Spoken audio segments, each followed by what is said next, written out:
Good morning, everyone. My name is James White, and I'm the incident meteorologist here for the Eaton Fire. As an incident meteorologist, my job is to look at all the weather models, weather information, and to be able to create very localized weather forecasts to both ensure firefighter and public safety, but also to help with planning for any kind of operations on the incident. The reason I'm talking to you today is because you heard operations mention that they're preparing for some winds, and that's because we are in the midst of a Santa Ana wind pattern, and we're expecting the peak of that pattern to occur starting today through into early Tuesday. So, as part of that, what we're expecting to see is we've had gusty winds at high elevations, that being above 3,000 feet or so on the north side of the fire for the past several days. Those are mostly strongest at night. We see some gusts up there, 50 to 60 miles an hour or so. Those winds aren't going to get a whole lot stronger, but our main concern over the next 24 hours or so is that the conditions for those winds to move to lower elevations is increasing.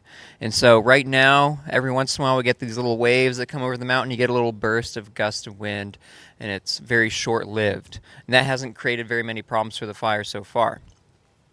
But there's potential over the next 24 hours that those winds become more consistent. So, we could start seeing some winds in the lower elevations here in the south end of the fire, maybe some of those more gusts 30 miles an hour. Unfortunately, there's not very much consistency in the weather models of when exactly those could occur, but the greatest risk is during the early afternoon today, and then again late tonight into early tomorrow morning. That's our main period of concern, is after midnight tonight and then early tomorrow morning. Those wind gusts will finally then probably continue a little bit through the morning and then slowly decrease tomorrow. But we remain in this Santa Ana wind pattern at least through early Wednesday in general, so the risk will be there. And you may have seen in the media or at large that the Weather Service in Oxnard has put out a red flag warning. And we are in that red flag warning through Wednesday. So that means that there's a higher risk for dangerous fire weather conditions, and that's what we're preparing for here. Another thing I want to clarify is you may have heard that the Oxnard has issued what's called a particularly dangerous situation red flag. That's a kind of red flag warning that they issue for situations that they say are high end or extra critical. Now, this fire is not within that area, right? They delineated very specific areas where that is, and that is not where the fire is. We are not within that dangerous area, but it is nearby.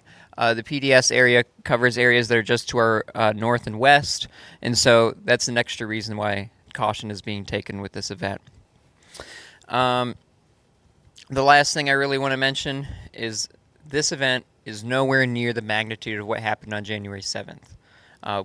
The winds that were observed when this fire really started and expanded were incredibly unusual and very strong. Usually we don't get winds mixing down. For some perspective, there were gusts 80, 90 plus easily observed along all the mid-slopes of the fire. That is not expected at all with this event. We're still talking gusts of 30 to 40 miles an hour, things that bring concern, but nowhere near the magnitude of where this fire started, and that's good news. The great news is after we move beyond these next couple days, we're going to get a break this weekend. There's high confidence of high RHs, calm winds. So make it through the next couple days, and there's a nice break in our future.